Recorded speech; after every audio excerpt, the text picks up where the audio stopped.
time when we do 528. Well, then we can start with this time. 40 seconds. Thanks, Levi. I wish we had the ball. We need the ball just to Yeah. Have the ball drop. drop down and start reading. You take gambles. We take that. Yeah, you get a gamble? I could if I wanted. I choose not. Come on, T-Ray. Order.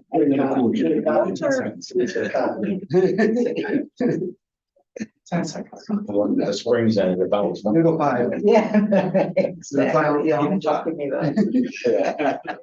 Yeah. All right. Good. Could we have everyone please stand for the pledge and remain standing for the land acknowledgement statement?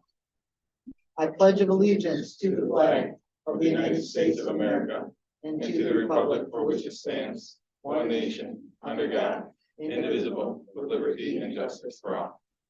The Salamanca City Central School District acknowledges the homeland of the Anandawaka, the people of the Great Hill, the Seneca people on whose ancestral and modern day land Salamanca School District now stands and whose water we enjoy. We stand with all indigenous peoples in their resolve to remain connected to their land. While we cannot undo what has been done, it is the goal of the Salamanca City Central School District to recognize the history and make improvements that will benefit the next 7 generations of indigenous students. Thank you. Thank you, everyone. Do we have any changes to the agenda? We do have a couple changes, which are just updates or additions to the PowerPoint presentation. So Seneca Intermediate presentation was updated, the budget presentation was added, as well as the Jedi presentation. All right, then with that, I need a motion by Carrie, Second. second by Dale. Are there any questions? All in favor? Aye. Opposed? Abstained? Motion carried. We'll move on to our presentations, and our first one is Seneca Intermediate.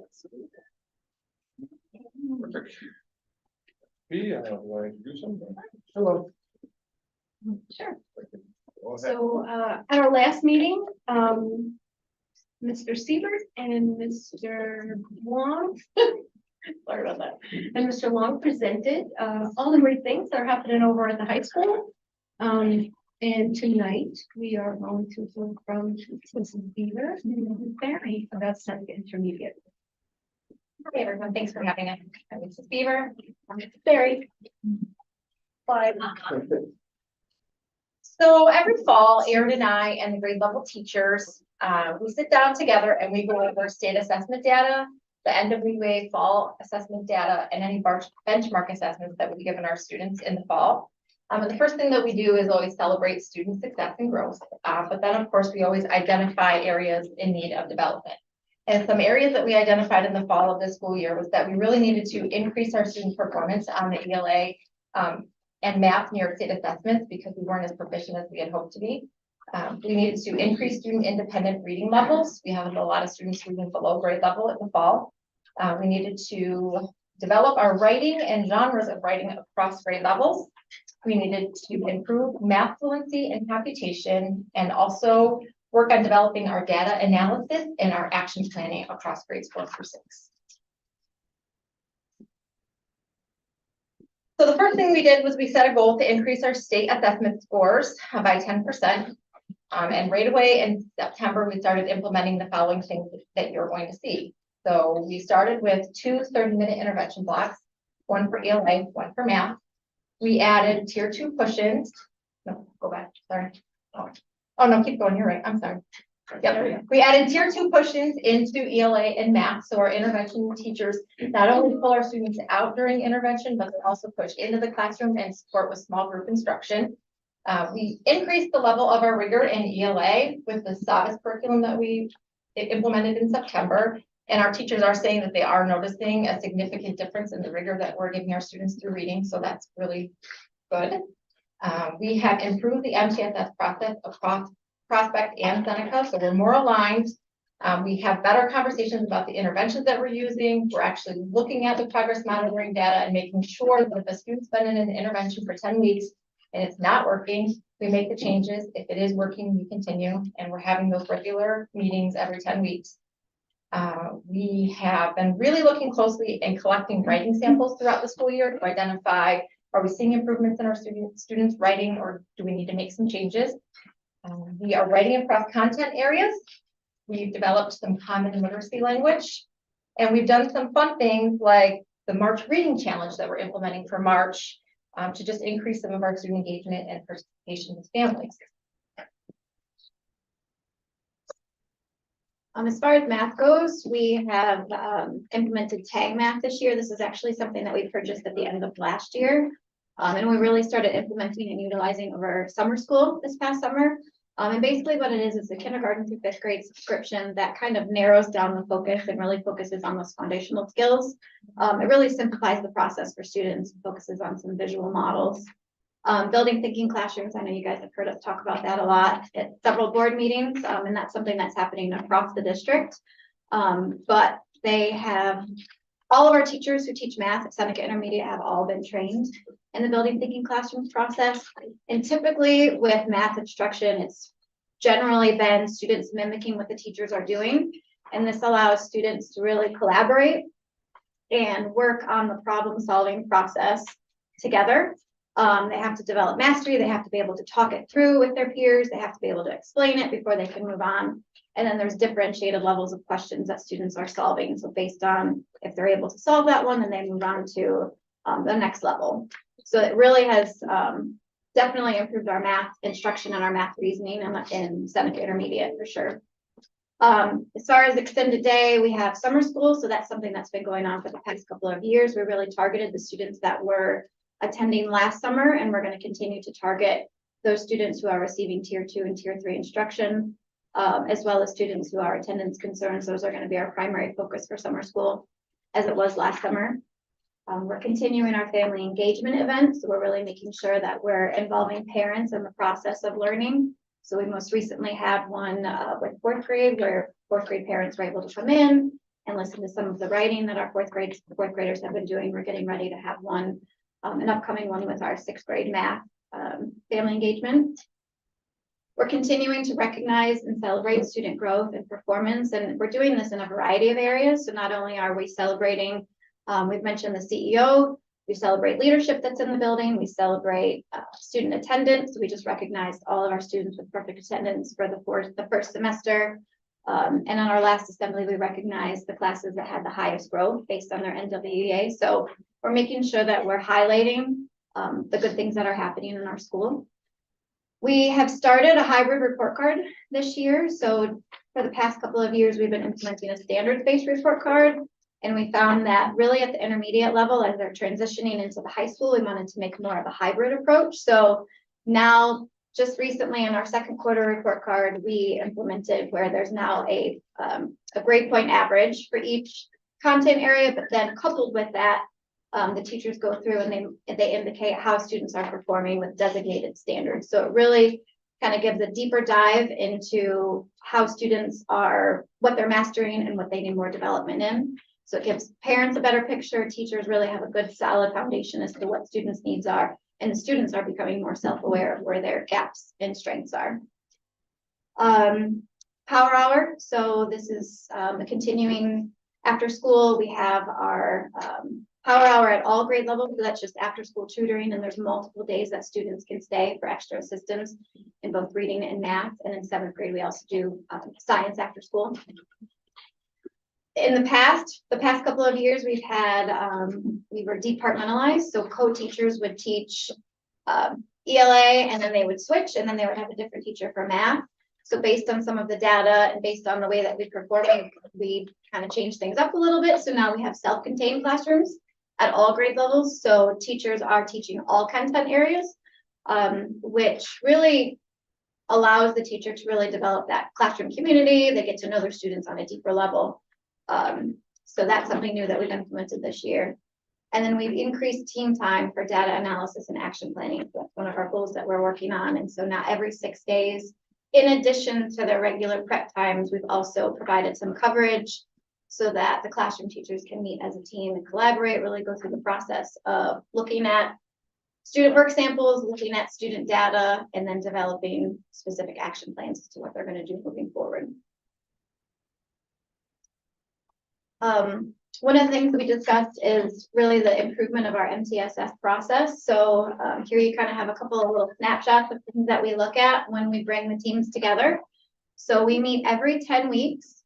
And what we do at that point is we kind of do a snapshot of any sort of new data. So the colors that you see on the screen here are student performance levels from New York State assessment scores, their NWA in the fall, their ERLA reading level, their NWA in the winter, their updated ERLA reading level. And we kind of just get a gauge at a glance at how students are performing. And this helps us just kind of at a glance look at entrance and exit criteria for what would be considered MTSS. So obviously, if they're red across the board, we want to make sure that we're really examining what that means and what we need to do. So that's just one snapshot of data, and then from there we look at common assessments, we look at other pieces of data that the classroom teachers have collected. And over the summer, Prospect and Seneca collaborated with Levi and Bob Shipman from our Power School consultant to develop a tracking system in Power School that allows us to house student intervention plans and then document what their progress monitoring data looks like, so that we have a historical representation when students transition to us from Prospect into Seneca. And so that's also something that we look at. So you can see that graph in the bottom right-hand corner. That's just a picture of what we would look at when we meet. So when we're discussing students that are in intervention plans, we look at their progress monitoring data to determine, is the intervention working? Is it not working? Do we need to make changes? Do we need to change the interventionist? Do we need to change the intervention? Do we need to move them in a tier? Do we need to move them out of a tier? So there's a lot of questions that are answered during that, that data meeting. We also look at, the teachers are given the entire day. So we look at attendance data as well. We look at SEL information, how are students doing in the classroom? What are their behaviors like? And we develop targeted plans based on that. And then we are able to drill down. So after they take an updated NWA assessment, we're able to look at really specified reports as far as what's their projected proficiency, how are students growing, how are we breaking down their performance into individual areas and making decisions based on what that particular child needs. So this is happening on a regular basis. And so is that snapshot one child or Many. So this is a snapshot of a grade level. Okay. And then the bottom right-hand corner is just a snapshot of what one child's progress monitoring data would look like. And so along with looking at individual students, we also have big conversations using both the heat maps. And what they do is they help us to determine our instructional priorities throughout the school year, because they identify those heavy hitter standards that we really need to make sure that our students are able to master before they take that state assessment.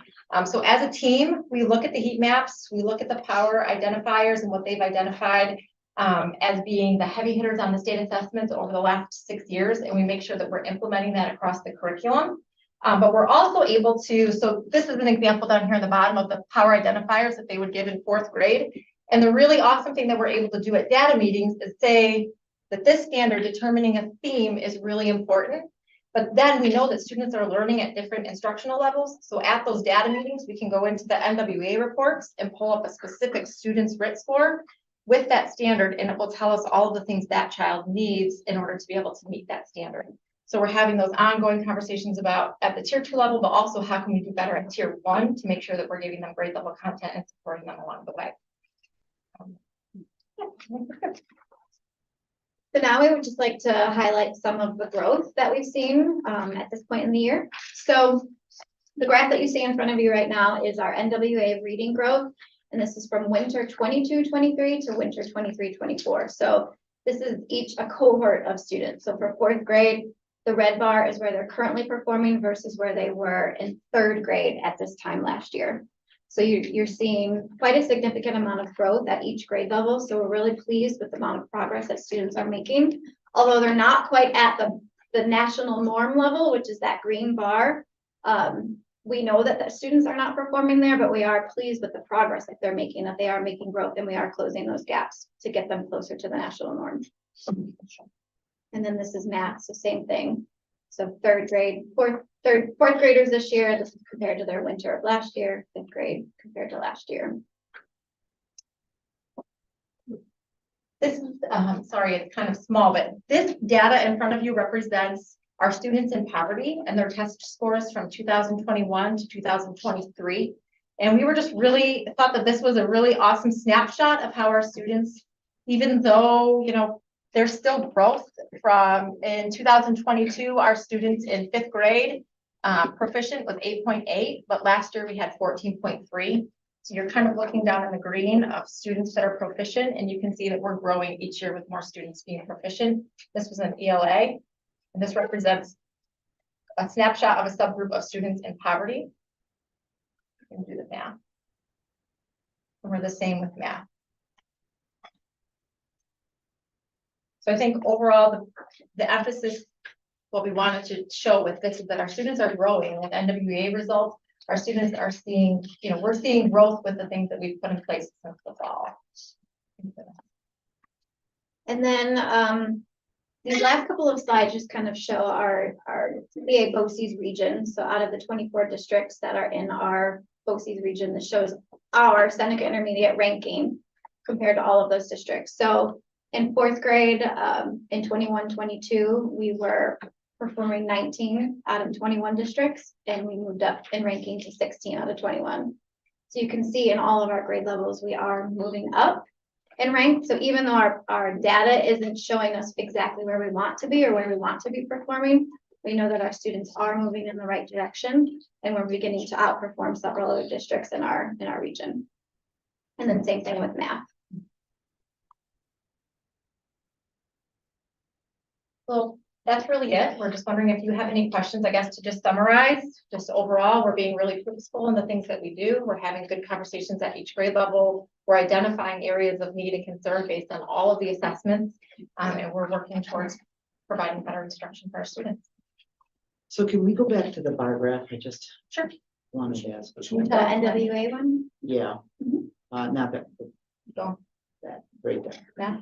So the blue bar is where they were in 3rd grade. 3rd grade in the wing. And So it's the year before. It's Okay. that group of students, but from the year before. And then the maroon bar is where they are now. Yes, that was based on the data that they That's just took what in I- January. Yes. That's what I thought. And then the green is the national norm for the grade level that they are currently in. So, and when do you test them again? We'll test them in the spring, so You'll it'll test be them in the May. Spring, okay. Mhm. And then how long does it take to compile the data? It's quick. Once they take the assessment, it's about 24 24 hours hours. before the system updates NWEA, and then we can pull it down. Oh, okay. Mm-hmm. So then by the end of maybe June, we'd be able to We can see see, yep, where we would. from fall to spring, Okay. how far they grow in the school year. So that would be interesting to see too, is that the moon bar versus, Absolutely.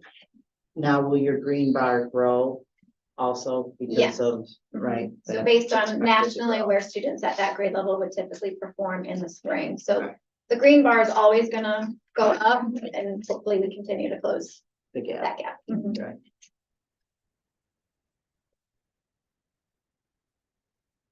Anyone have any questions? Yeah, so is this the New York State testing? No, the New York State testing data is not represented in this PowerPoint. Okay, all right. Just the NWEA. Well, I take that back. It is in the poverty. The poverty subgroup is New York State data. That one.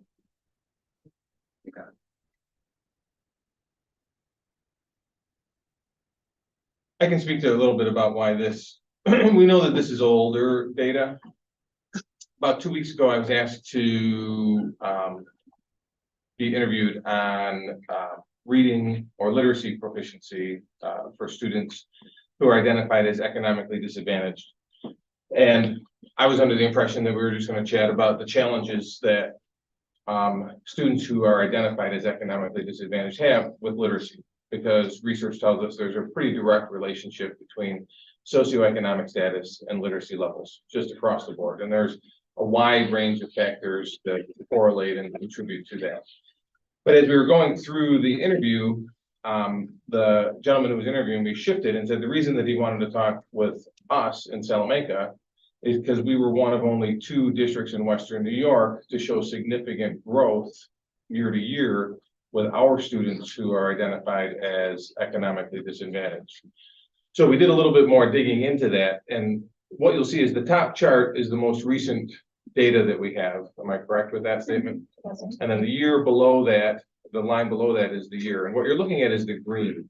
So what I'm looking at right now is the upper right-hand corner, so 7th grade, where you see a very significant increase in the number of students who are green. And those are students who are identified as proficient. So those are our 3s and 4s from year to year. And that's pretty atypical across the board, because getting students who have come from an economically disadvantaged background to make significant gains is a pretty significant challenge.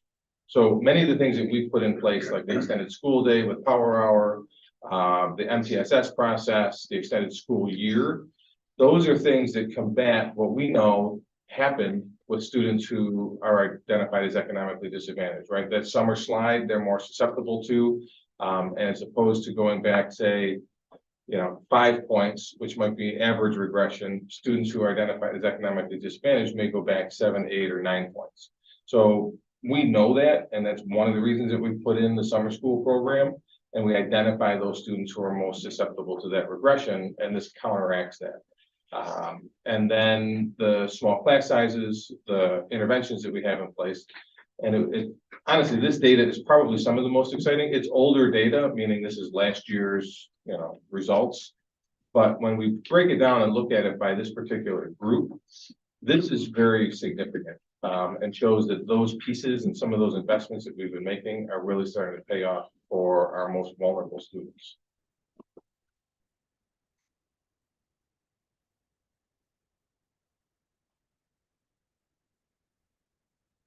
Anything else? Anyone? Yeah, I had a question. So like talking about math, and that's kind of what we were talking about in the last meeting. I'm curious about, we talked a little bit about, and you guys explained how we're putting in interventions, we're doing all we can to help. One of the questions I had is, what are we doing to help the parents of the kids? I'll use a specific example. My daughter's in 4th grade. She brought home the division problem. I solved it the way I was taught. I knew the answer just by looking at the question, and I solved it the way I was taught. I had no idea what those boxes and the zeros and everything else that she was trying to create. Really, I don't. No. And so what are we doing to help the parents out there? I think that's an area we can do better. Absolutely, for sure. I do know that we have an upcoming family engagement night coming in March that is for all grade levels, all families to come. And that will be something that Erin Anastasia is taking the lead on, so that we can hopefully combat some of those things and share some of those strategies, and maybe do some takeaways that you guys can be able to implement at home. And parents can implement at home with their students, or resources that they can go to. But that is definitely an area of need, and it's something that we do have coming up. And I'm just gonna jump in. We do have some resources that we probably haven't utilized in a while. When we initially switched to the Common Core Math and Eureka about 6 years ago, that came with a lot of parent nights to do exactly what you may even remember them. Yep. And I hate to say, during the pandemic, we probably let that slide. We need to bring those back and help our parents understand the new Common Core Math, and that it's no longer appropriate to look at it and solve it in 5 seconds. We now need to take 2 full pages of paper and a half hour to solve the same problem. Right. Well, see, and that's kind of what I was getting into. And, some of us have been on the board long enough where we do remember that. I know you two weren't even here when we were doing this before, but this was an issue that was brought up 6, 7, 8 years ago that we were talking about with this homework help. At the time, it was my older daughters who were in school, and same thing. I couldn't help them figure out how to do that because I had no idea how to do those math problems. So we talked about this years ago. It seems like it's relevant again when we're looking at our math scores and they're still so low. That's definitely something we can work on that. Sure. We could put together videos. I mean, I think during the pandemic, teachers had a really big toolbox of videos that we were uploading on, onto class pages. So that's absolutely something that we, bringing that to light is something we can improve on for sure. Well, it's one of those things, we can't just do it once and call it good enough. Right. It can't be one and done. It has to be repetition for the parents as well, Sure. not just the students, because the reality is, when they bring the homework home, who's there to help them? Right. I consider myself pretty good at math, but I have no idea how to use those boxes. I don't even know the meaning. Right. So that's a problem. It's a different way of thinking. Way different way of thinking. Well, teach me. I didn't say it could. I can also jump in just a little piece too. As far as, like that's general education, like we're gonna be talking a lot about, how we can support parents, but we've also been doing it during, intervention times. So I've been meeting with our interventionists and asking, after I'm seeing all the different components in their intervention lessons, it's really pretty cool. We, met with, Dr. Wheeler, and we're looking at all the applications and all the programs that we've purchased and looking at their efficacy and how they're working for different schools and kids. And during some of the observations that I've been doing of interventionists, I'm seeing these in play and how they are moving from this program and application to another hands-on piece, then connecting it to another magnetic piece over here. And they're like different components in the intervention lessons. And then I asked, so how are we following up with practice? So that kind of started another way to have another exposure for children to practice at home, but also how can we help parents to know what to do with the children? So we talked about creating little direction sheets, and they've been doing that, making baggies of activities that are practices of what they learned in their intervention during the day. And then with directions for the parents, and the interventionists are now also making a phone call to parents saying, I sent a bag home with your child today, and there's directions in there. If you have any questions, feel free to email or call me and I could walk you through it. So we're creating opportunities for parents to help children because they do want to help, but they do need some direction on how to do that. And the other piece is we're creating opportunities for there to be more exposures, because some children learn after 20 exposures, some after 50, some after 60. So if they're getting it in their regular classroom and then they're getting it in their intervention classroom, then the parents are going to be working with them and doing it after school. So that's increasing exposures, which is increasing their, their performance and their learning. So we're working on that piece as well. Great. Okay. So I look forward to learning. Okay. my question is there anything you need from us to help you? Yeah. I mean, you don't have to answer it now, but Yeah, it you do. is. No, I think we have ongoing conversations at our admin meetings where we say, like, this would really benefit the building, this would really help if we could do, and especially with budget conversations and things like that, what we can do to increase and support the building, so. I appreciate that. That's what we want. We want to be here to support, I right? appreciate that. Yeah, my help was good enough. Lane's paper said, answer right, work is wrong. And I remember a time years ago where they got credit if they at least showed the work. Yeah. Didn't matter if the answer was right. Yeah. So now it's a shift of the answer has to be right and the work has to be right. Nice try, Dad. We want to- Well, thank you very Thank much. you. Thank you.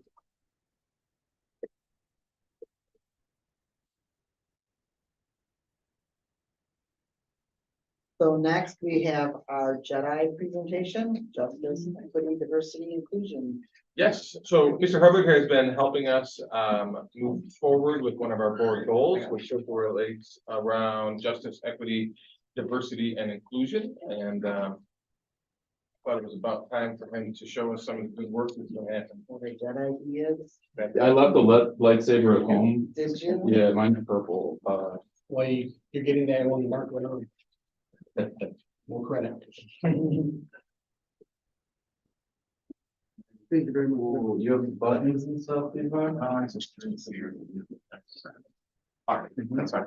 Before we get to that, a couple people have asked me, a couple students and other staff, why the pride flag's at half staff. A few of our LGBTQ students came to me and asked if it could be at half staff this week. There's a high profile death of a non-binary student in Oklahoma named Next Benedict, and I think they were involved in a fight, and the next day they actually passed away. So a few of our students wanted to do that in recognition of that. And for a school like ours that recognizes, respects, and advocates for LGBTQ students, I'm really happy that I'm in a school like this instead of a school where we're dealing with those kind of tragedies, honestly. And that really leads me into this presentation, which looks different than the formatting changed. Oh, I put a word on it. We have different fonts. Okay. Okay, first issue. So we're working on establishing our Jedi committee, our district Jedi goals. You can go to the next slide if you'd like to. So in years past, and more commonly known, this is known as DEI, or diversity, equity, inclusion. But just like a lot of, let's say, progressive left wing at times politics, which I'm familiar with, they like to change things up and advance things. So I can tell you that by adding justice to this, we're on the cusp. New York State has a DEI department. They were really impressed when I was using Jedi, just so you know. So that's why we've added justice to it. And I think it rounds out everything that we're trying to do with these steps. So our goals for this committee, which we started early in September, was to make our district plan, was to create not only school committees at each of the 3 schools. Right now, we just have one at the high school, but then also have a district-wide committee where representatives from all the schools are coming together, but then also some of the groups that are not necessarily represented by staff members in the school, or special education students, for example, and more district level employees can meet on that committee as well. And then the one that we're going to talk about today, which is cut off, but it's we want to host affinity groups, host workshops between them. So at the high school, we have a lot of affinity groups. Want to go to the next slide for me? I actually go back.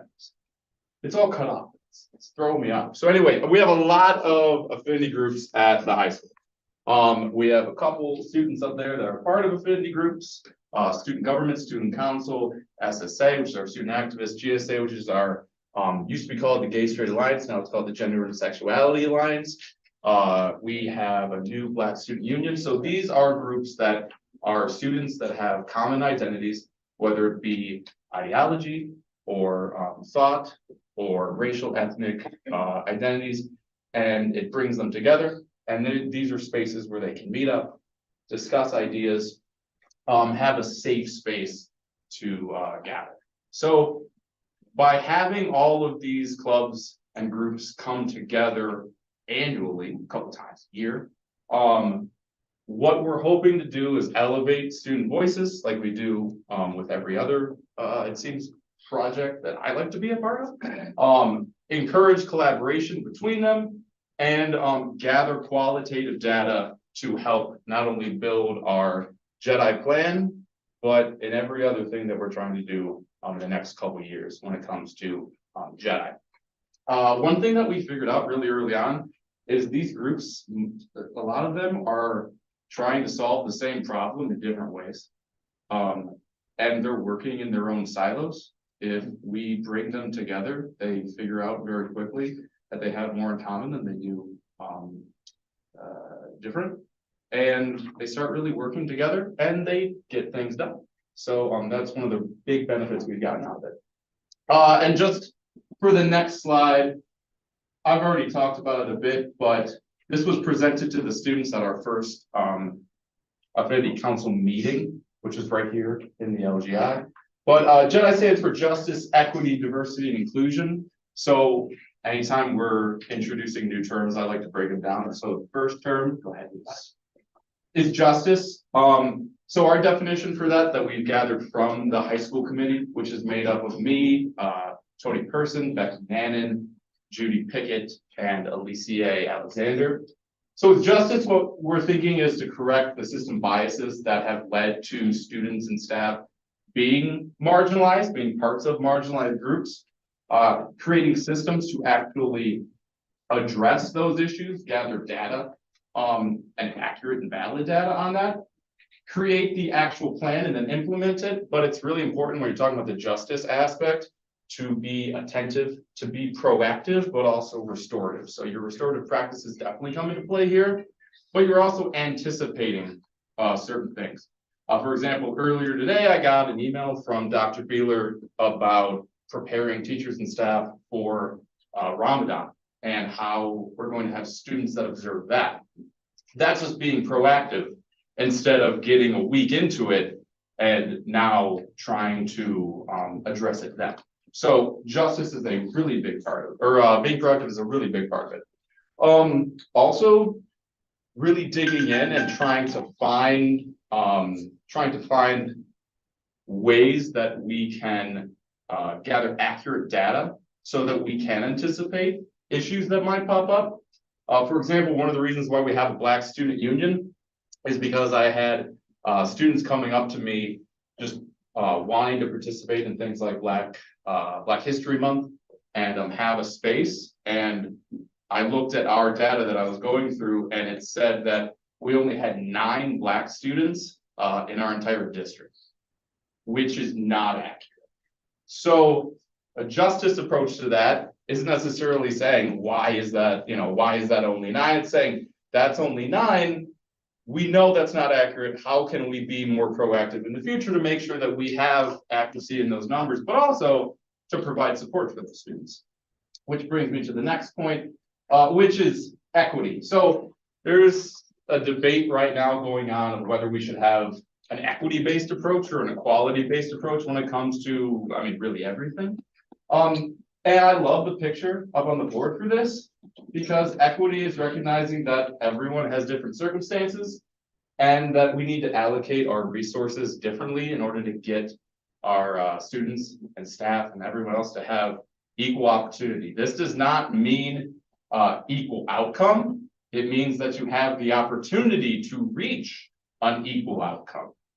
And through that, we're also recognizing that discrimination isn't just something that happens and isn't just something that happens and you get an automatic consequence. It's something that is long lasting. It's something that has quite a bit of legacy to it. So this can be generational. And that's why I really enjoy this picture here, because I think it explains it very well. But if you go to the next slide, this is an image that was actually shown at the first meeting that we had. And I think that this really sums up what we're trying to do. We're equality. We're assuming that if we give everyone the same support, the same thing, that we're done. And we know that that is not actually fair. In an equity approach, we would be giving everyone the support they need. And the ultimate goal is a justice goal, which is taking down the barriers. Does that mean our goal is to take down every single barrier? No, because that's not realistic.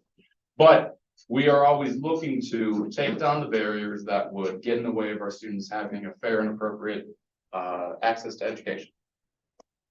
All right, diversity. This is when we get into the real data portion of this. Diversity is your quantitative representation. This is your quantitative data. This is really, we're looking for the different people, the different perspectives. And this diversity is not just racial, it's not just race, ethnicity, indigenous identity, socioeconomic. You're also thinking about diversity of thought. So differences in education level, socioeconomic, income level, philosophy, politics, different perspectives and points of view. When we talk about diversity, we're really just talking about differences. It's just that quantitative difference. So I like this picture right here because you're getting 7 different views of the same image, 7 different points of view, and all of them are correct. And then the next slide is inclusion, which is your qualitative piece. So if we are ensuring that we have diversity, we also have to ensure that we are being inclusive, which is checking the actual quality of the experience of difference. Just because we are diverse does not mean that we are inclusive. And if we're not both, then we can't be just. All right, so we already went over a few of the Black Student Union. I put a star next to just because this is a new group. But the groups that met, Student Government, SSA, Allegheny Indigenous Youth Coalition, the GSA, and the Black Student Union. Since then, I've also had meetings with Student Council. We would like to involve, especially the students in unified sports. But again, when we're talking about an equity approach, we want to make sure that we have the appropriate supports for them to be involved in this. And the first meeting was all about identifying the purpose of each group, what they do when they meet, just the basics, so that everyone can have the information. And each group can share that with each other. What the groups realized really quick is that they have a lot of the same goals. And a few of them, like our GSA, for example, a few of those students were in multiple groups. A few of those students afterwards wanted to be in multiple groups. And of course, that's okay. You are, we're multitudes really in what we're made up of. So you would be in multiple groups, and that's good. And of course, we were there to get their feedback, gather that qualitative data so that we can build our plans based on the needs of our students instead of having the students' needs meet our plan.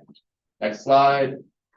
And the way we did it was through a SWOT survey. Anyone ever done a SWOT survey before? This is done a lot in the business and the corporate world, but it's strengths, weaknesses, opportunities, and threats. In the handout that I gave you, there's a small packet of the questions that we actually asked the students. But here I have the results. So the strengths that were identified by the students, we took all of the group's answers and pooled them together and then presented to them at the next meeting. So the strength that our high school affinity groups came up with was that in our district, they have unique opportunities. The staff has a great connection with students. There's deep connection to the community identity and culture, specifically Indigenous cultures. Celebrating the uniqueness of our students and community, and then the fact that funding allows our students and staff to do so much, to have so many opportunities. Then we get to our weaknesses.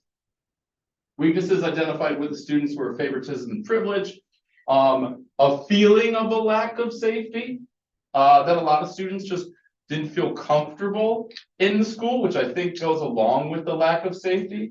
Now, this was directly after the homecoming dance, where we had a pretty high profile incident. So I think that had a lot to do with it. Mental health services, not necessarily if we have mental health services, but if students know how to access them. Phone use. I love the fact that students recognize that we have issues with phones. And then lack of respect. This was not only student to staff, but student to student. Etiquette and just acting the right way. One of the students, I think it was, he just said that we act ratchet too often. And then understanding time and place. So when to do what to do, right? Now, the great thing about this feedback is that this is all coming from our students, and they are being critical of themselves even more than they're being critical of staff, and I think, the first part of really recognizing what the issues are is looking in the mirror. So that was great feedback. The next slide is the opportunities, what they thought the district can do better, what we're in prime position to improve on. So hiring more diverse staff, that was a big feedback point from our students. Having our staff and our events, our clubs be more of a reflection of the community. Again, mental health services come in. Relevant curriculum, we summarized it to relevant curriculum because a lot of the feedback was, I just wanted studies to be a little bit more interesting. They talked about specific lessons and books that they really identified with. And then they said, why can't all lessons be like that? They can't all be like that, but some of them can, more of them can, I guess. And then to have more affinity groups.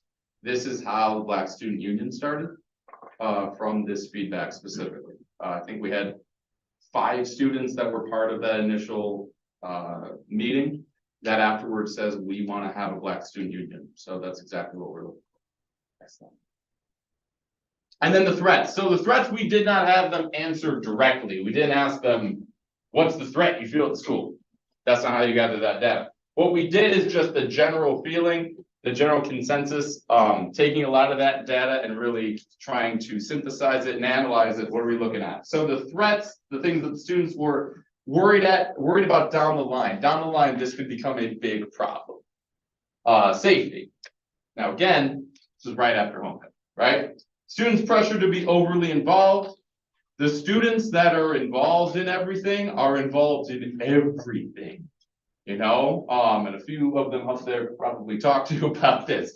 So was seen as a threat because by their senior year, a couple of my students have said, yeah, I'm burnt out, I'm involved in too much. Bullying based on identity. And then finally, staff and students not fully understanding allyship. That was an interesting one. That came from the feedback of a lot of our students saying, my teacher will recognize that I'm at Longhouse, but then when I come back from Longhouse, they're wondering, where's all your work? What are you doing? Why are you tired? All of these things. And then just in general, one of the students that was part of BSU said, we have posters in classrooms that say this is how you be an ally to Indigenous people. She said, that's fantastic. How can they be an ally to our LGBTQ students? How can they be more of an ally to our Black students? Because that's the thing, until there's justice for all people, it's just unjust in general, right? Next slide. Second meeting, part of the qualitative data that we got back for a warm-up activity was we had them do, I think they each had to do 3 examples. And it was if you could write a note to your teacher with something that you wish your teacher knew. Now, in the handout I gave you, there's the full list of all the answers. I couldn't fit that on the slide, so I just put the ones that I noticed up here.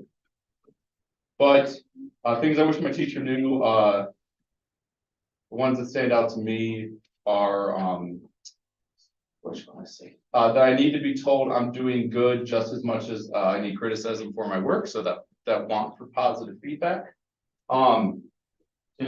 Some ones that seem like you can blow them off, like I wish my teacher knew I want to sleep. But then when you actually go in and talk to that student, it's because they feel like they can't really work when they're exhausted.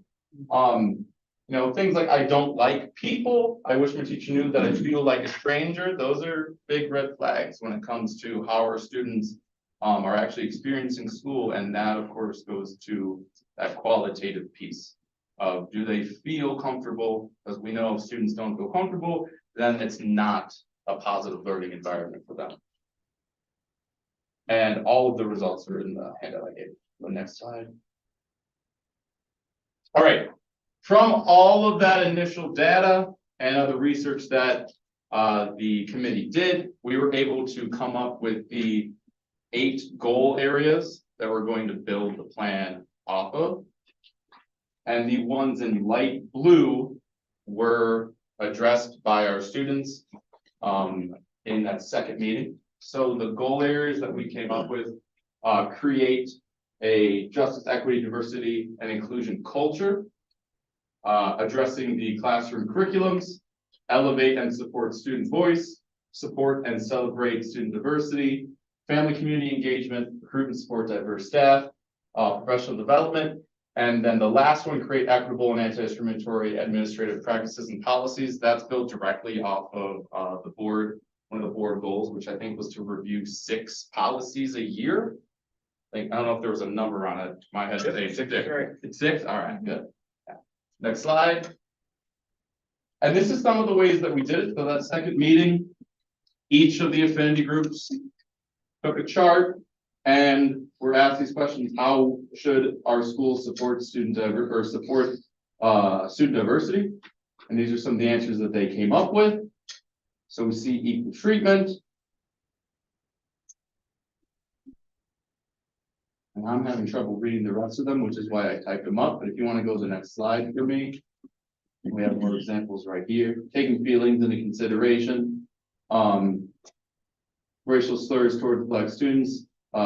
Not touching people's hair. Identity, having more diverse staff. That group specifically said if we had more diverse staff, then I feel like I belong more in that classroom because I have people that look like me and also understand the same culture that I was raised in. If you go to the next slide, I typed it all up. If you look for diversity in the classroom, we asked them, what would you like to read? What history would you like to learn? And then what cultures would you like to learn more about or be more exposed to? So read, we have just some general topics like incorporate more Native American literature, short stories and poems, learning about things or reading perspectives other than Europe or other than Western perspectives, more current events, but then specific books, Diary of Anne Frank, which we do already read, but then The Hate You Give, Autobiography of Malcolm X, Push Out, which is a really interesting book, more Hispanic authors, more local authors. Then when it came to history, non-white perspectives, really focusing on the danger of the single story. If you're someone that watches TED Talk videos, look up the one Danger of the Single Story. It's really good. More LGBTQ or queer history, learning about Black people beyond just enslavement and discrimination, civil rights activists other than Martin Luther King, more women's history, more indigenous perspectives, and then how can we actually learn about these cultures, having more guest speakers, a cultural food fair, which we played around with that idea a little bit with the Black Student Union, which we'll talk about later. And then understanding more Seneca ceremonies and practices, which goes back to that point that we were talking about the Longhouse and other ceremonies. And Rachel both got a shout out because they said we want our teachers to be trained more by Rachel and that they wanted to have more training by Rachel because she's fantastic. Next slide. When it comes to the treatment, cultural sensitivity and identity of our students. So treatment, acting on incidents of discrimination, racial slurs, and body shaming when they occur. So that goes more to that justice perspective. To like when these events happen, what's the procedure? What do we do? How do we actually address these things? Or more celebration of cultural history months. I know during Native American Heritage and History Month, which takes place in November, we do a Spirit Week. And during Black History Month, the BSU this year created a mural, but we had a lot of students saying, well, then the next month is Women's History Month. And then we have Asian American History Month, which takes place in May. And then in June, it's more Pride Month. So if we could have, more markers of that, or at least education for everyone on that, so they could learn more about them. And again, we have that more diverse staff portion, taking identities into consideration. The one near the bottom, the non-gendered homecoming courts, from that directly, the SSA met with Mr. Siebert, then the student government, then the student council, and GSA, and they're all working together to get our homecoming, prom, and winter weekend courts non-gendered. And that's a big piece of that collaboration. And then cultural sensitivity, knowledge of in-depth cultural practices. Can we go back to Longhouse? But also, like I talked about earlier with Dr. Beeler and Ramadan. We had a few students that were actually at part of that initial meeting that are Muslim and talked about Ramadan, but also talked about if they would be comfortable wearing their hijab to school. So understanding those cultural practices. Staff knowledge of stereotypes and common misconceptions when it comes to hair, and should you be asking questions about the way people wear their hair, or the clothes that they wear, or the texture of their hair, or their skin tone.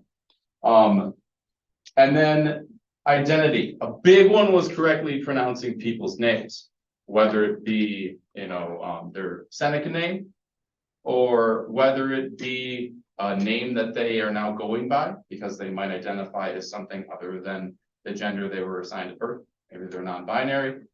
Pronouncing those names and respecting those decisions. Just the overall use of Indigenous language and Seneca language, they wanted to see that more in our classrooms. And of course, the correct pronouns, which goes along with that part that I said earlier. Slide. Okay, the font changed on me, so it doesn't look good, but the black, red, and green, those are the colors of the Pan-African flag. So the Black Student Union likes to use those colors, but there is an article in the handout that I gave you, written by Angie Cortez, who's one of our seniors, and she wrote about the Black Student Union's holiday luncheon. We called it a soul food Christmas. The Black Student Union cooked food, invited a bunch of staff, did both lunch periods, and just brought everybody together to celebrate the holidays. But really the idea of having soul food, everybody takes a plate, having that, family cultural experience that a lot of our Black students experience at their own homes. They wanted to share that, and that's really that part of being inclusive, increasing the quality of the experience. So if you read that article, Angie gets into detail about it. It was a really fun day. We had like smoked turkey, mac and cheese. Mr. Siebert ate like all of my greens. Yeah. So that's one of the events that came directly from this. And then the final slide, I believe it is. Oh, got all messed up. But what we're doing right now is these light blue ones. We are having our students review the actual goals that we created within these goal areas. And then that one that's in that like purple, the support and celebration of student diversity, we're having them build that goal specifically. So what we are doing right now is the SSA, the student activists have already looked at it. Black Student Union has already looked at it. Student government is looking at it right now, and I meet with them on Friday, so they can give me their feedback. And then I'll be rolling it out to the other affinity groups as well. We're gonna take that feedback, edit that first draft of the plan. And then hopefully by the end of the year, we are presenting it to all of you, reading it and adopting it, and then rolling it out next year. And that's all coming from not only our JEDI committee, but the students as well.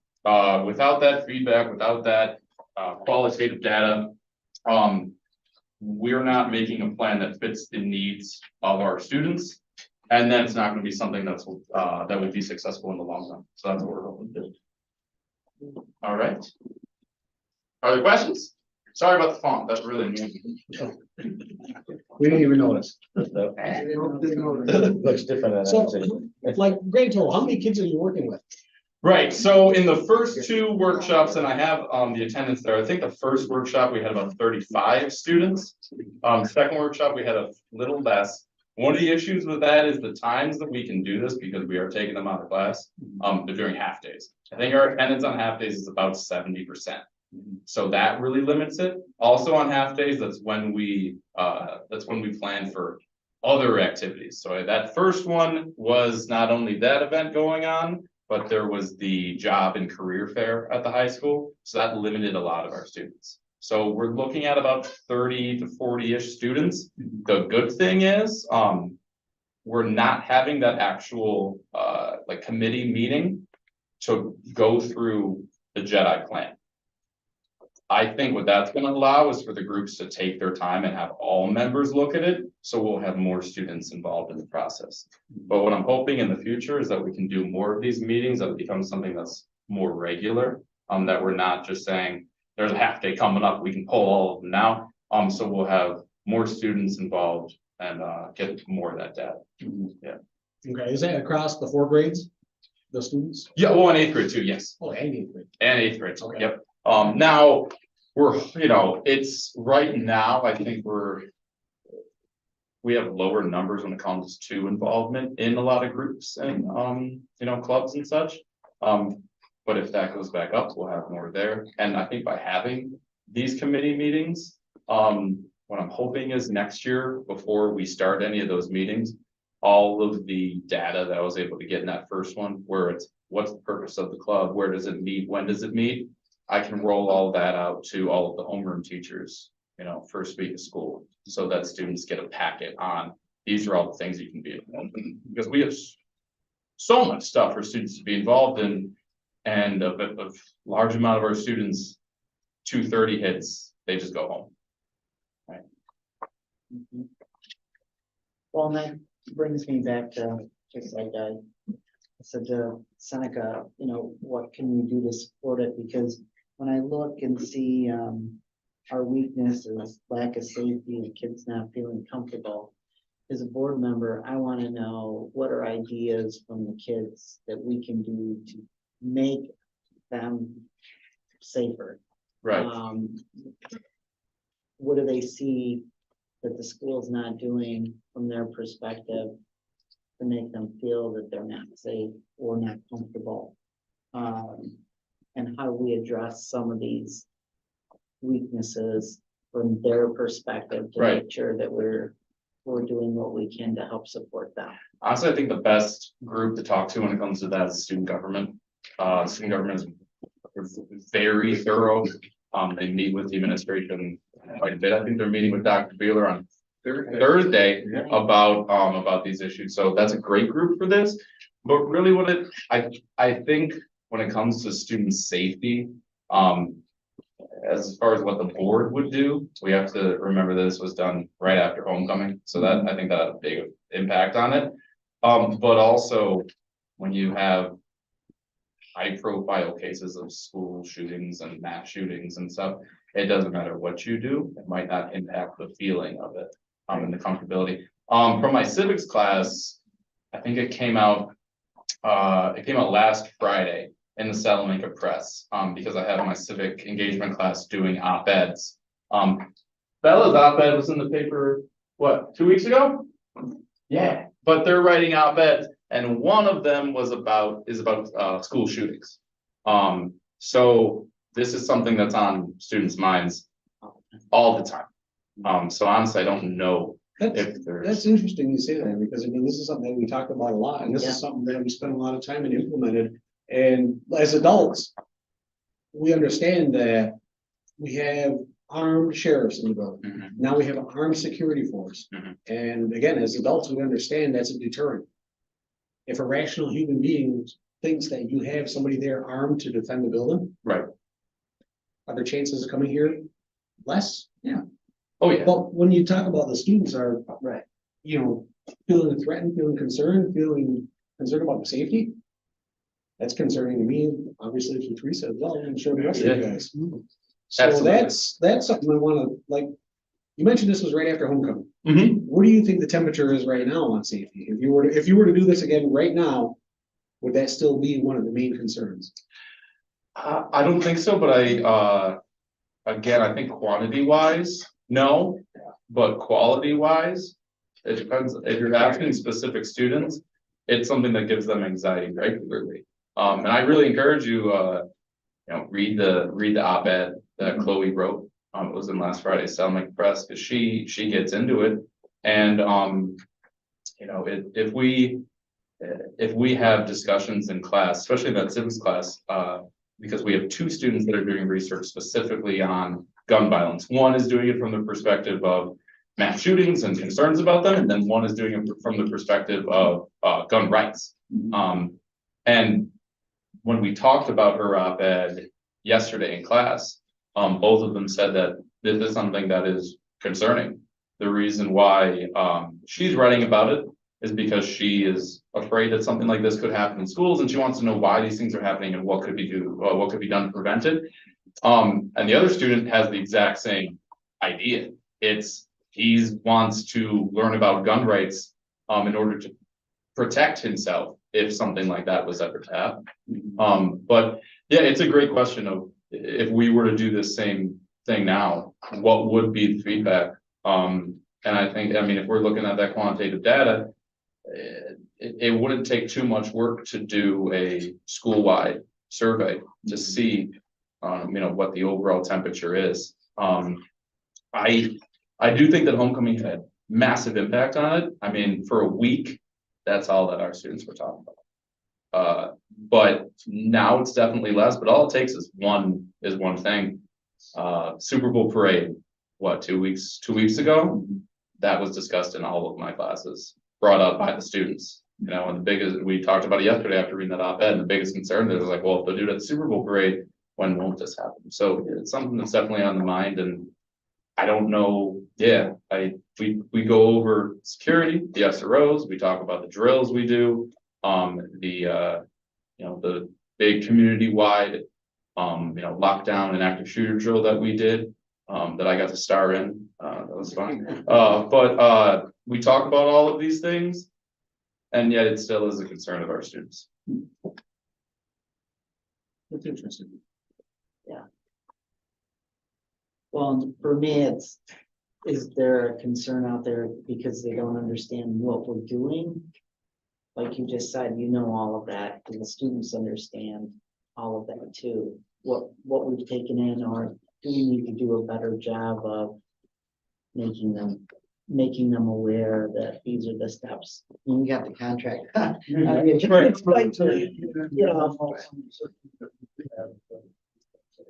Yeah, I mean, I think anytime that we're talking about, you know, awareness, I don't think you can do too much.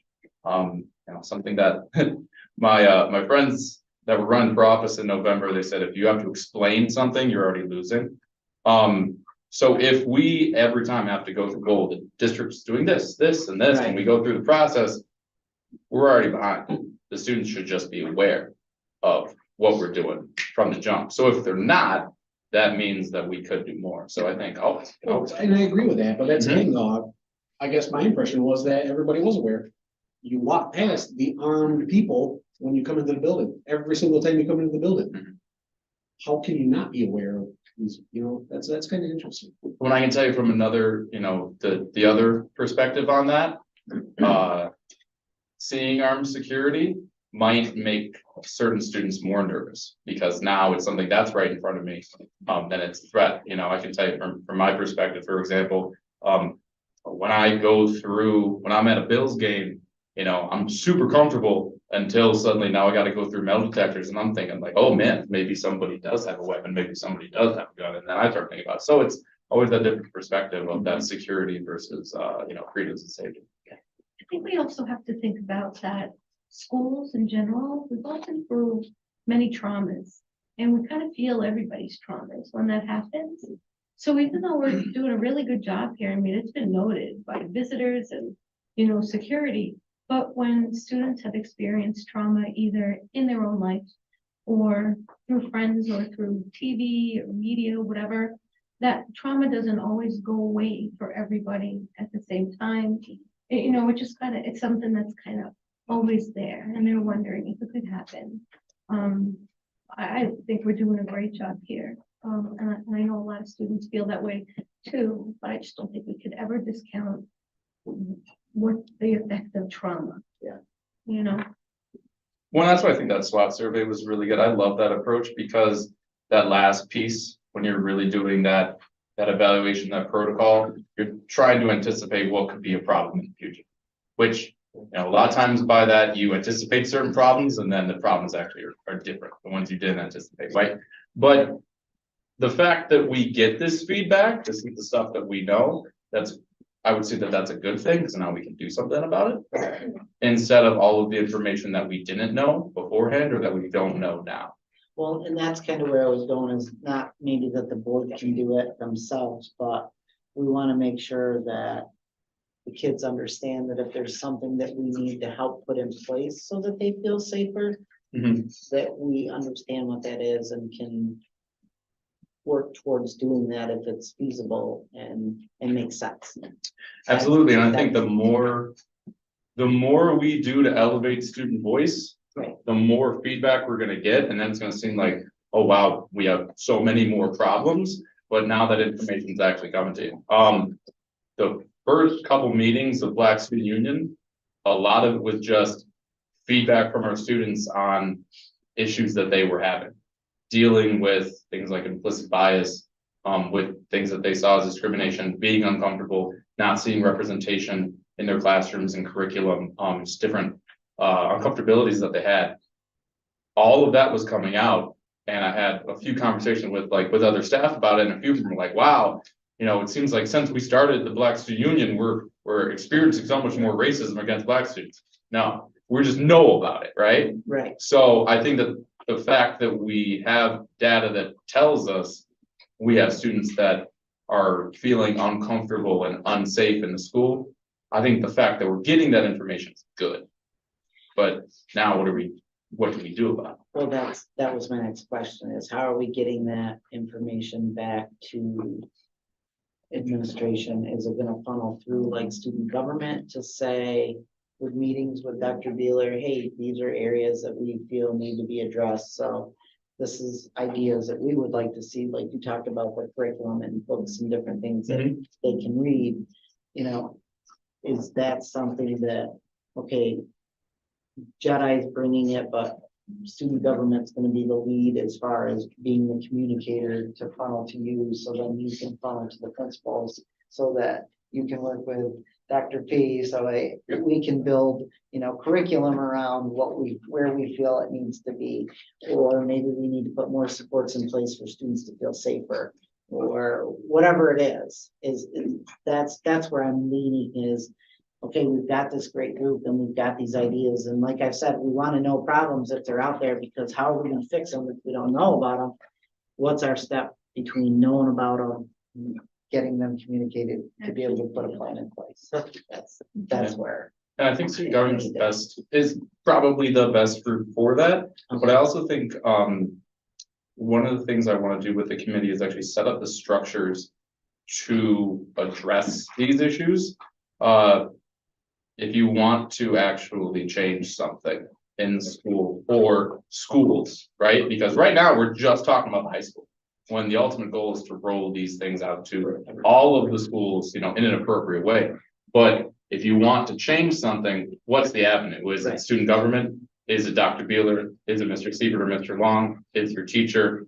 Is it the board? Like, how do we do that? And a lot of it's just that question, setting up that structure and then presenting it to not only all the affinity groups, but all the students in the beginning of the year would be fantastic. So yeah, a lot of these things we're looking down the road.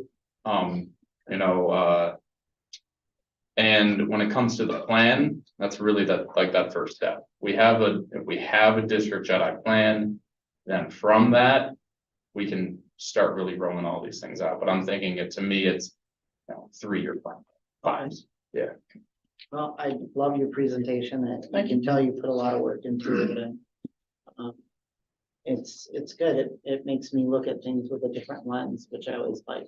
So I appreciate it. Thank you. And I'm hoping that once we have all the data back and we redraft, go to our second draft of the plan, I want to have all the affinity groups meet up again, really review it, get that feedback.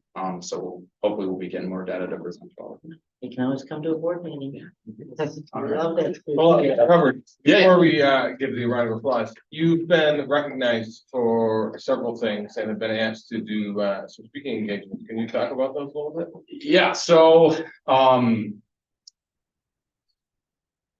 the one in April, I have no idea what the one in April is that we were asked, by the way, but there's one in April because we were, as a district, we were identified as a district that does a great job at supporting our LGBTQ students. When it comes to not only the GSA that we have, but the SSA, the Pride Flag, Pride Week that we have. Make sure you get your t-shirts this year, because we do great t-shirts for Pride Week. But so me and Dr. Bueller will be doing I think it's a webinar in April about that. Then in May, I will be going to the New York State Bar Association's convocation on civics education. So that's like a lot of words. But there I get to be a keynote speaker, talking about the importance of civic education, and what we get to do in our district, not only through student government, student council, but also the civic engagement program. Where in a couple weeks they'll be going to DC to lobby on behalf of us and other districts for federal impact aid. But then also our AP government class, that's in our, I think our 3rd year now, 2nd year of me teaching it. And the really cool thing is that we have 3 alumni going. They're going to Albany as well, and they will get to ask questions of someone that I'm not really allowed to tell you about yet, but it's someone really important and it's gonna be cool. Yeah. So yeah, I get to do all those things, and it's honestly, I love doing all that. I get to do it because of the work that all of you do, and the opportunities that I get at this district. This isn't happening in most districts. The work that we're able to do, elevating student voice, but also with civics, we are ahead as a district when it comes to civic education. We really are. I think we're doing great things. And it's extremely important when you look at the state of our government. the work that our students are doing, finding common ground with different viewpoints, being able to have constructive discussions instead of arguments on Facebook. It's really important stuff, and we are in our 3rd year now of CEP. So I think all of this stuff is really great, so I appreciate being able to do it. All right. Great job. Good job.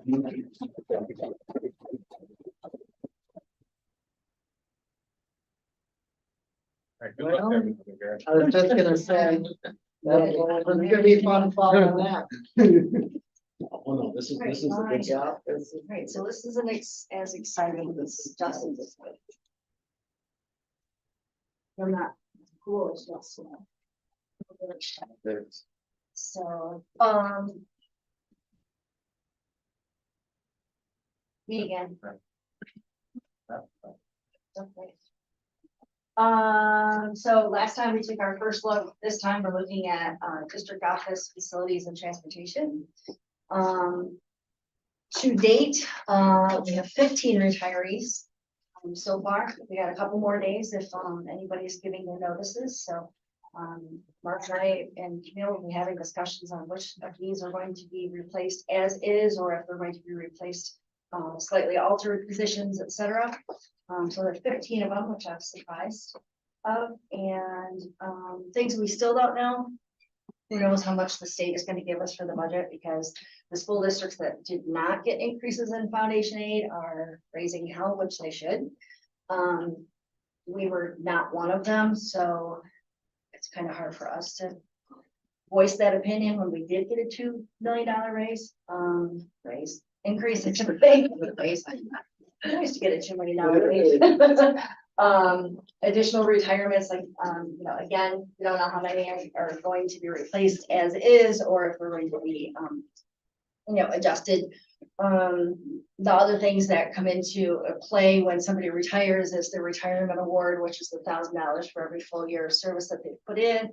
And then all of their unused, sick, vacation, personal time, depending on which contract we're in, whether it gets paid out or if it's paid out over the course of 3 years. So those are numbers that we're still playing with yet at this point.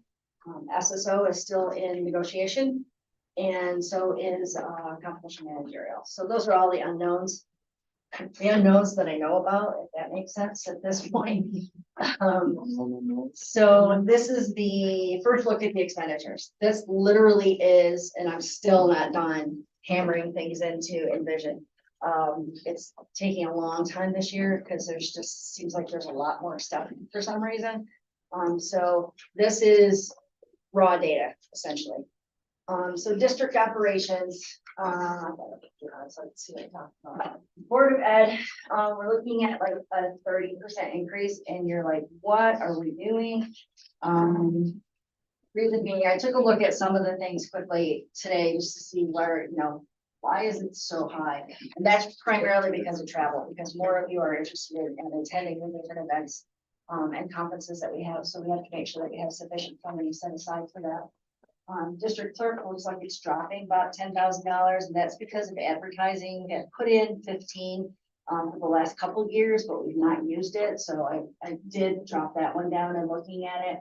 District meetings is enormous increase, but that's because of the retreats, because you're actually holding the retreats now instead of talking about holding retreats. There we go. Okay. Yep. Telling you like this. Central admin, that's Mark's office, and that's primarily just increases in salaries, and there's I think a couple pieces of equipment there. No, it's travel in there too. That went up as well. Business admin, that's my office, that's an additional person in the budget, in addition to all the other stuff. Auditing down a little bit. Treasurer, pretty close to flat. Tax collection down a tiny bit because of the cost of the envelopes is a little bit less than expected. Fiscal agent, that's wrong. I missed one in there as we were sitting here, I was looking through, so that's gonna go up by $500, but that's not anything earth shattering. Legal dropping 70%, 157,000. It looks like we're not gonna need that, but you never know what's gonna happen in education and legal world. Personnel, slight increase because the full-time, full fiscal year of, the new confidential secretary being in there. Public information, central print, central data, those are really just increases in costs across the board. Unallocated insurance is down right now because some of that has been moved into the bus garage because that's where it's more relatable to the vehicles and bus garage itself instead of in general insurance. School association dues, that's down because I missed a couple, between Mark and I doing budgets, he probably thought I did it, I thought he did it, and we missed it, so I found a couple of those. Assessments is up because of the number of properties that we purchased, so we have to pay the Senate Commission lease on those, so that's up. The two BOCES things are both up, and that's BOCES across the board is kind of up. We'll see when we get there in a couple of weeks. Facilities, so overall, you know, with admin, it's 2.2, which I don't think is too bad, but again, we've not really looked at that. I mean, I looked at it 10 minutes ago, to be honest, so we'll take a deeper dive into that. Facilities and security, as well, the operational plant is up by almost 19%, primarily because we added a new cleaner for the new space, and the rental cost for Westgate is in there in the event that the authorization for purchase does not. I gotta have it, cover both places. Maintenance is just general increases. Security, that guy, I don't know about him, just kidding. Not either.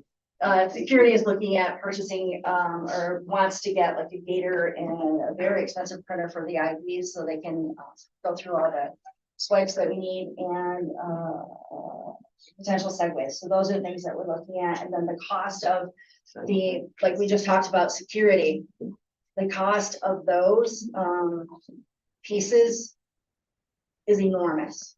But when we first talked about it, and I don't care how much it is, because if that saves one kid's life or one staff member's life or something, it's obviously worth it.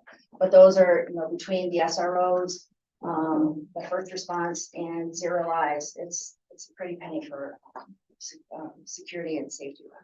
So Karen. Yeah. You said we're getting a segue. I said it's being requested. Who requested it? Yes, I think that's good. All right. It's your brother. There's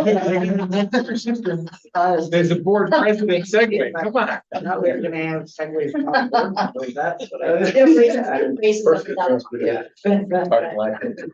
Yeah, Paul Blart, Paul Cop. Transportation, 5510 is up because of purchasing vehicles, which are ridiculously expensive. And we're not even going the electric route yet.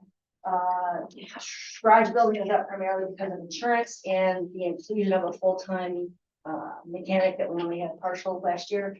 And then contractual transportation, the only contractual transportation that we have is for our run to St. Mary's School for the Deaf, and that's actually year-round. That's all I have for tonight. Wow. Short and sweet. But again, it's not been reviewed in a fine tooth comb at all. Questions? Not yet. All right, next up, maybe on the 12th is instruction.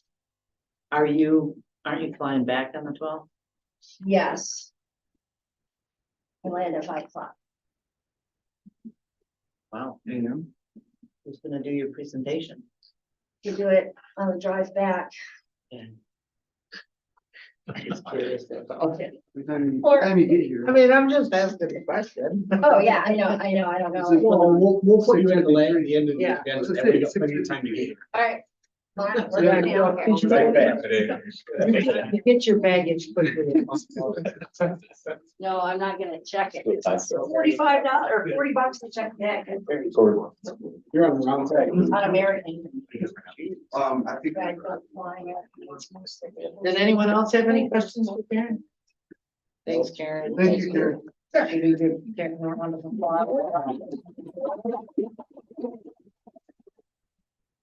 putting up with all of us and our ideas. How about that? All right, we'll go on to communications. Do we have anybody that wants to speak? No? All right. We'll go on to Title VI. Aaron, you got anything for us? Going, I honestly was gonna keep this super quick tonight, but there's a few new faces and some other people here, so I'll have to deal with it just for a minute. I was just gonna be like, oh, no, everything's good, got everything out last time, but I would like to reiterate a few things, as well as one of the big things, actually kind of blew up recently was we have our new Indigenous Parenting Facebook page. So that actually has been up for a few weeks and we have 150 followers already now. That's awesome. We are being able to get the word out, obviously more than just our kind of emails or communication or representative communication. Kind of, obviously it's not very detailed like how we have on like say the school website or something where it really shows what we're doing in the meetings and kind of shows minutes. This is more like kind of what, you know, the Indigenous education, you know, is doing in the school. And, you know, so you kind of see the SYD flyer, you have some cool pictures of some of our meetings. We had posted, I think, an IPC flyer on there. I know we have the raffle posted on there. This is actually our Girls Lacrosse Clinic that's coming up in March 23rd. We have a couple of emotionally nationals, Abigail and Dale Jimerson, going to mentor and present for that. I have little flyers and have some bigger flyers printed out. I'll kind of send it more to students and staff as we get closer. Food will be provided with that as well, so that'll be a really exciting one. That's but yeah, so really active page, really good healthy page. There's a raffle there that's kind of been posted around too. That's a raffle for IPC and that's a fundraiser, so we can end up buying, you know, things like food, help with our other programs, with food and other things that necessarily can't be taken out of Title VI funding. So I just wanted to have Levi pop that on real quick, so I thought that was really cool. If you want to follow it, like it, share it, or whatever, which it makes really easy collaboration with Levi too, because he obviously controls the main page and that has like 6K some followers or whatever. So he's able to kind of just take what we post, share it, reshare it. I can share it on ours, and it kind of has a more focus to it. So that was one of our really big new things that we kind of wanted to get out every year. Other than that, just some other reiterations. We had to kind of mention the lacrosse clinic coming up. We have the Indigenous Youth Summit at the casino coming up on April 16th. We have 4 pretty in-depth presentations with some really great presenters. We have cultural identity and awareness with James Bowen Senior. We have a trauma-informed presentation with Daryl Tornema. We have a mindful wellness and self-care presentation with Andrea Spanko and a financial literacy presentation we're working on with the nation. So really impactful with a tearjerker one in there with the Dennis Bowen ones. I'm telling you, he got me just in meeting with him a couple times. So I think being able to have a couple of those, as well as the mindful wellness and self-care and stuff with Andrea, we have a real well balanced, you know, of a presentation for that youth summit. We hope to do that annually with our students, as well as having like our Indigenous Youth Council help me be discussion on that one day, things like that. So that's all coming up.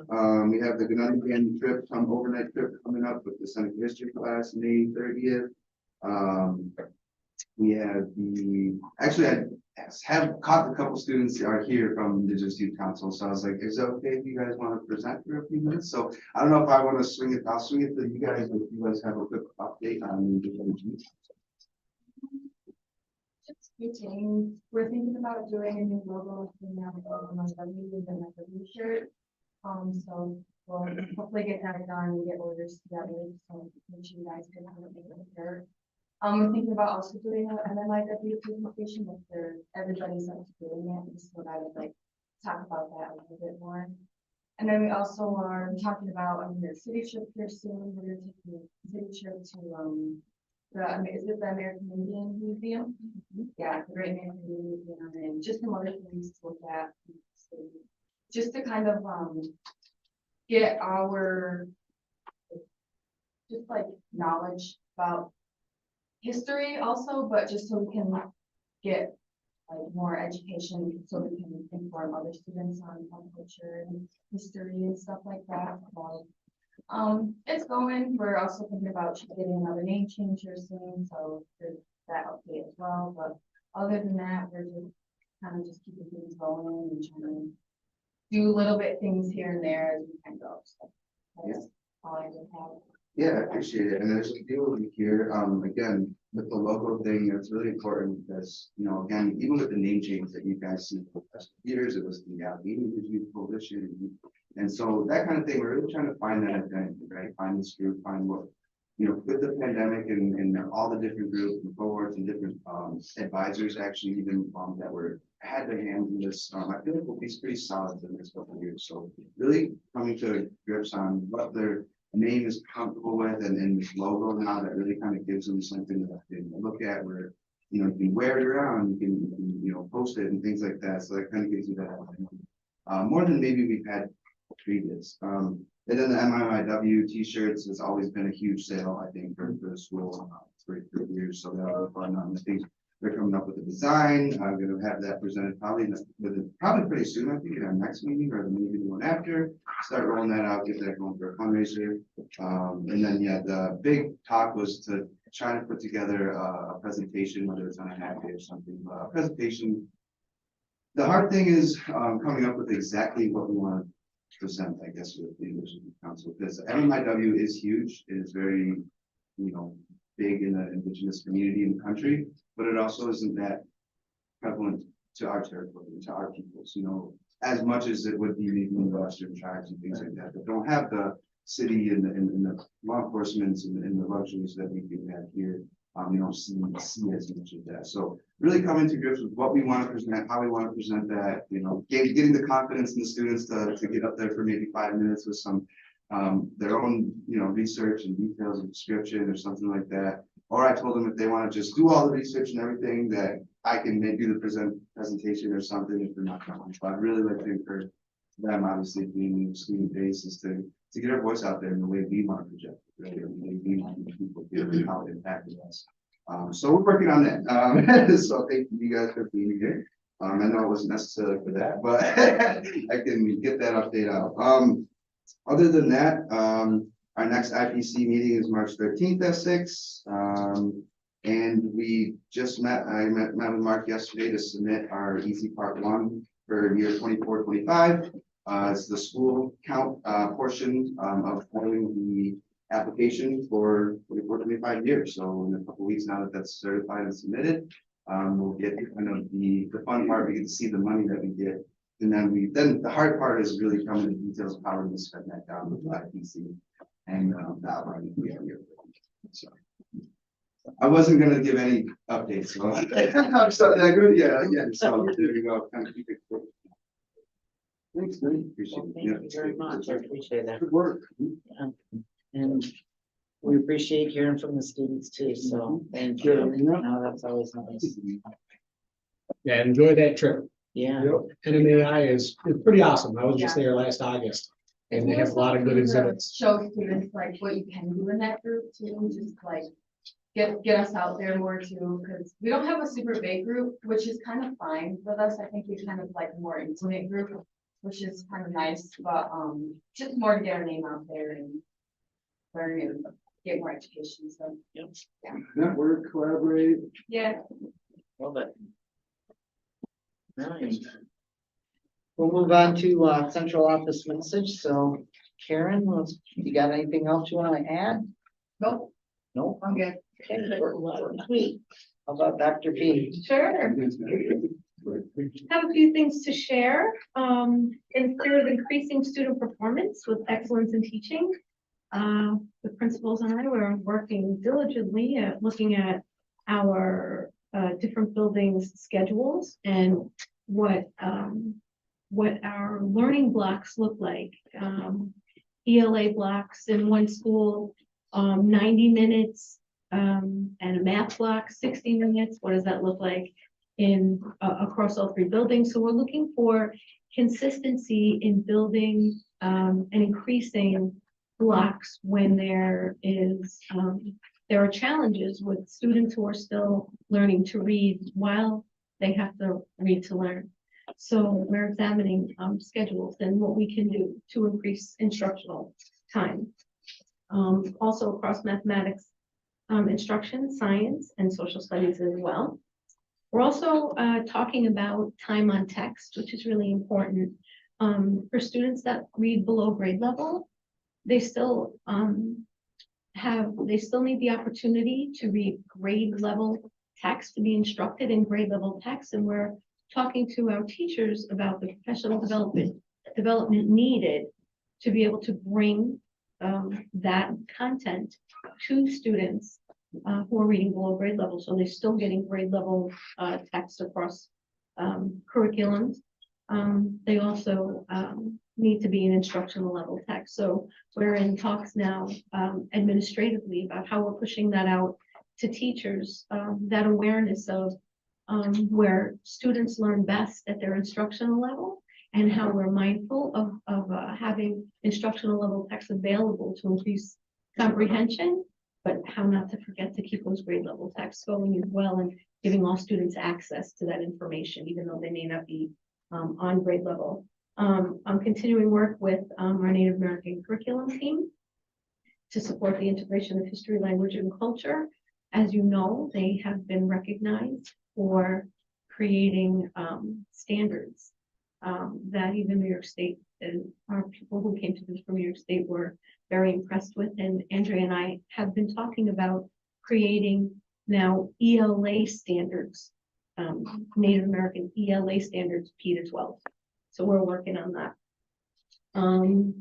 Working with principals, talking about providing opportunities for our transition grades from 3 to 4, because they moved to another building, from 7 to 8, because they moved to another building.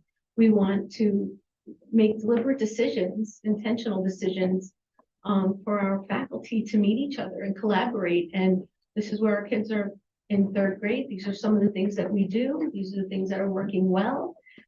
We want to make sure that we're providing those opportunities, and we're working on that, on those plans. So today, the principals and I, we met and talked about how we're going to implement safe in civil schools and CHAMPS, which has to do with a positive school culture and classroom management, how we're going to make that sustainable. And after a lot of thinking, we have decided that the most natural fit is for our instructional coaches. They support our teachers in excellence in teaching. They start coaching cycles with them, and those things are happening now. So we're thinking, are we going to be on the same page? Is it important for us to be on the same page about school culture and about classroom management? And the answer is yes. So how are we going to make that happen in a big way across schools? Our instructional coaches, we are making, I think, a really good investment about sending them to this immersion conference about safe and civil schools. They're committed to go over the summer. And I'm really happy that they were very receptive. And that's what I wanted to make sure I let everyone know today. Our instructional coaches were so receptive to, yep, we're going to do this. And we want to do it right. So when they come back, we're going to talk about the first step to decide, what do we want Salamanca teachers to know? What do we want them to know across all 3 schools? So all this work has to do with consistency, right? So we're all going to be on the same page with our kids go from this school to this school. It's going to look similar. We're going to have common language across, curriculum, and we're going to have common language as far as school culture and classroom management. So we're working on that. Healthy school culture is so important. And the last thing, we're already in talks about how to are planning for computer-based and paper-based testing, creating small ad hoc teams within each school, looking at our procedures and our protocols for distribution of tests, for collection of tests, for security. And we want to make sure that our tests are secure and that our students are in their rooms, in their quiet time and their testing time is not interrupted, and how we're going to provide for all those for good testing culture. So we're going to be talking to our teachers before these tests about what schools look like that are adopting a good testing culture in hallways and in classrooms, and how we give them their lunch and their special times without interrupting their test time. How do we do that? So those talks are all going quite well. We had quite a lot of fun today with our principal meeting, as we always do. But we also came out with a lot of good ideas about how to move forward. So, Awesome. Thank you. All right, we'll move on to our board message. So Christian, you want to start us off? Sure, it's good to see everybody tonight. I, first off, want to thank our presenters tonight. Mrs. Beaver, Mrs. Berry, Mr. Hubbard, Karen, Aaron, Carolina, and Dr. Pontrolo. I enjoyed hearing everybody's words tonight and took a lot of good notes here, and I'm excited to see how things continue to play out and all the progress going to be made over the following days, weeks, months. But yeah, good work on all that. Heartfelt congratulations to all of our winter sports teams, and also our good luck to our boys and girls varsity basketball teams this week at their playoff games. So I'm sure I'll be there with my family supporting you guys. So best of luck to everyone there. And I had a question for, where do I find the op-ed articles at that she? Oh, yeah, so all of the op-eds are in the Saddle Lake Press. Awesome. Levi emails them out, Okay. emails the Saddle Lake Press out to everybody Gotcha. once a week. Okay. And last week, because of February break, we weren't able to submit any, so this upcoming one, we will have none. But for the next, I think, 7 weeks, we're gonna have 2 per week of all of our civics occasions. Nice. All right, Yeah. cool. Yeah, I appreciate that. I'll have to keep a better eye out for those. I appreciate that. And last little note I had on here was I was scrolling through the website and I think on social media, I see Dr. Beeler's been doing some science experiments, so I wanted to commend you on doing that. Oh, I'm thanks. sure all the students. It was the highlight of my day. Yeah. The highlight of the week, I think. Sure, everybody enjoyed that. I seen you at, I think it was Prospect too, right? Yeah. With the, so, you know, my kids are over there because I'm sure they all had a booth with that. So, yeah, good work there. Thank you. Thank you. All right, Tracy? I just want to thank everybody for the presentations. I learned quite a bit and gave me some things to think about. I also wanted to mention about Dr. Wheeler, doing science experience at Prospect. I seen the pictures on Facebook. It did look like a good time. Was hit by all. Also wish the basketball teams best of luck on their playoff games coming up this week. And I think that's what. All right. Dad? They pretty much got it covered. Just wanted to just thank everybody for coming out tonight. Especially the presenters. That's always good to get perspectives, new things on this side. And then just a shout out to the sports team tonight. Good luck and best of luck. Brad? I also want to thank the presenters. It's encouraging to see improvement always. And I just want to say good luck to the boys and girls basketball teams.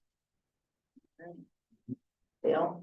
Well, first of all, it's nice to be back after my little vacation hiatus. You brought some good weather with you? Yeah, well, kind of. No, maybe. Until Wednesday or Thursday, right?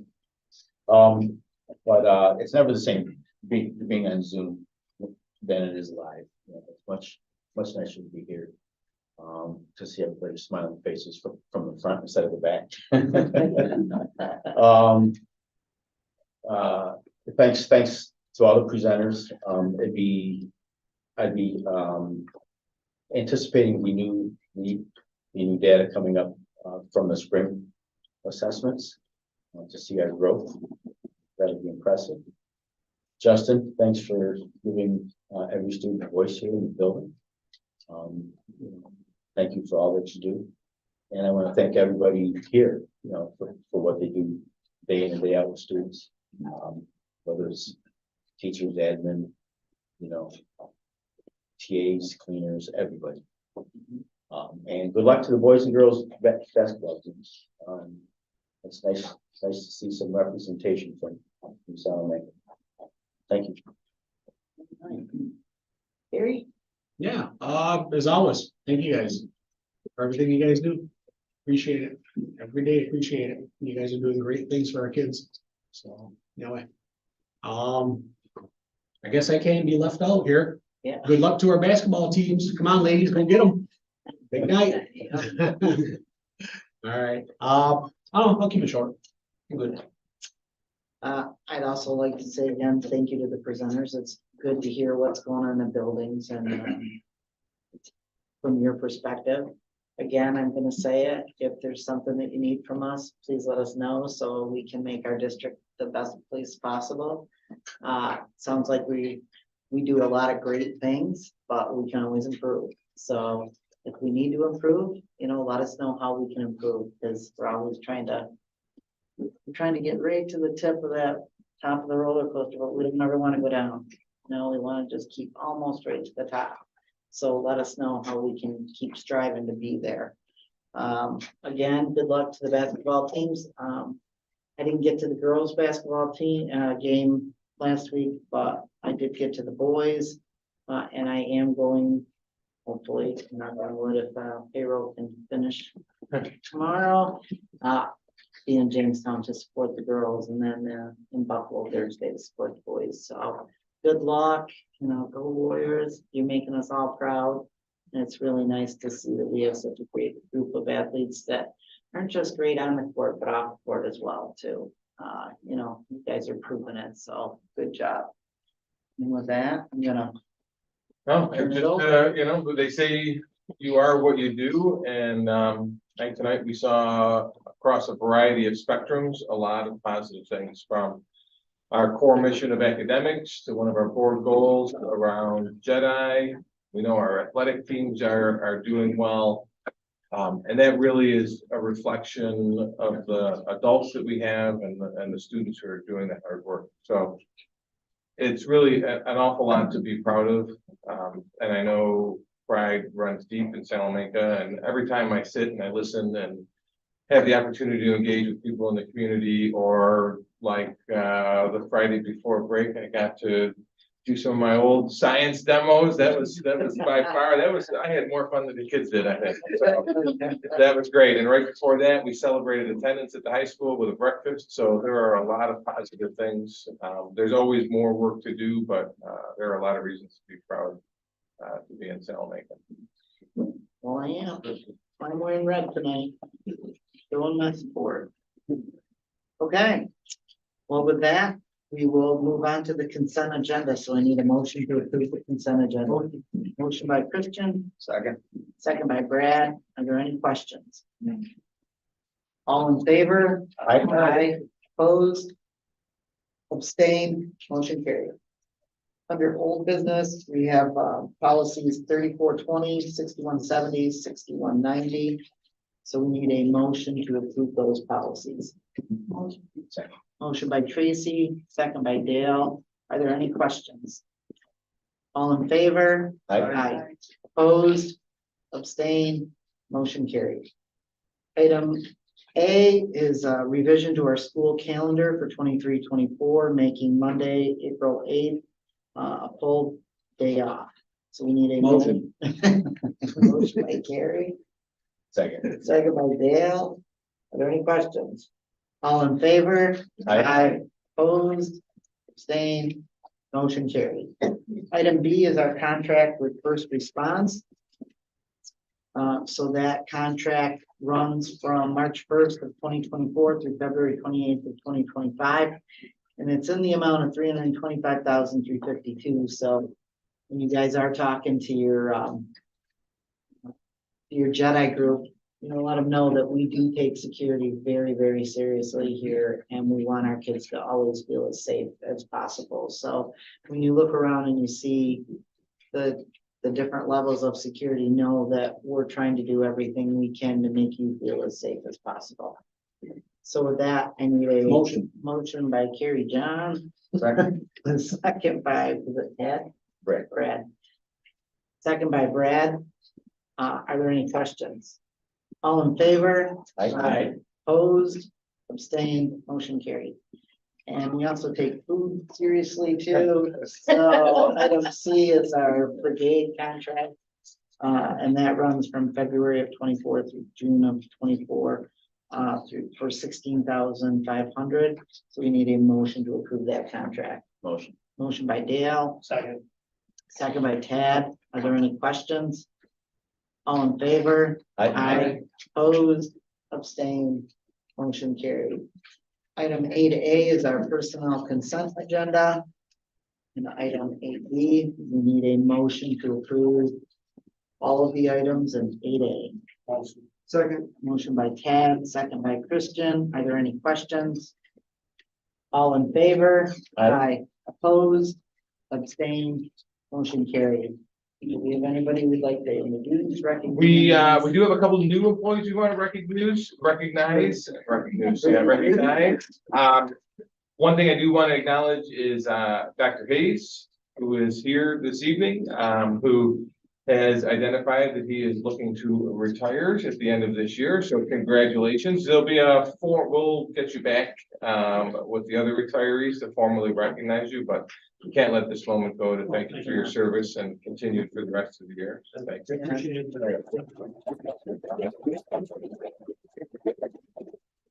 Ms. Oaks. So Sarah Aldrich, I'd like to actually welcome her back.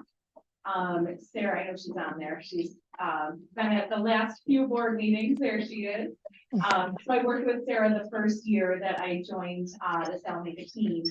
And she worked in a bunch of different capacities, and I think, and so she's joined us again. She left for a little bit of time and joined us again as she's been a substitute for the past couple of weeks.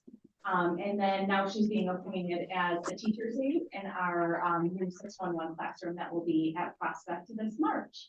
And I think, you know, just a few things to kind of capture who Sarah is. She's so flexible. She is always willing to jump in and support whenever there's a need. She is very kid focused, hardworking, has the passion and the desire to really do good things for our school and for kids and staff. So super excited to welcome Sarah back to the team. Awesome. Thank you.